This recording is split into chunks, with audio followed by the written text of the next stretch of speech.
Hi guys! Kamusta? Nakatikim ka na ba ng ngoyong dito sa Cebu? Kung wala pa, tara samahan nyo akong tikman ang classic street food na tinatawag nila ay ngoyong.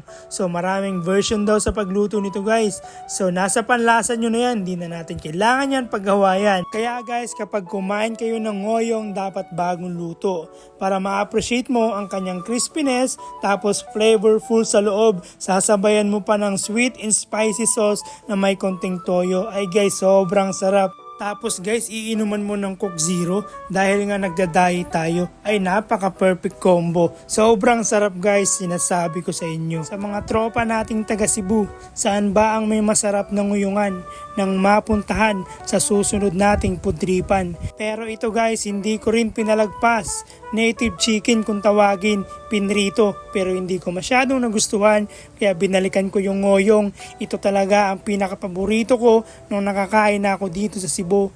Maraming pagkain ditong masasarap guys, lalo na yung lechon. Pero dahil nga sa lechonan ako nagtrabaho simula nung bata pa ako, hindi na ako masyadong nainganyo. Pero guys, eto babalikan ko yung tuslo buwa sa Cebu. Dahil nga nagda-diet ako, ayoko munang kumain nun. Pero pag okay na yung timbang natin, pagbalik ko sa Cebu, maraming pang food trip na itatry natin. Kasi bukod sa healthy na nga itong ngoyong guys, dahil puro gulay lang ito at konting prito, tsak hindi naman masyado mabigat sa timbang to. So kahit gaano kadami yung kainin nyo guys, okay lang, wag nyo lang samahan ng kanin. So yan lang muna yung food trip natin guys.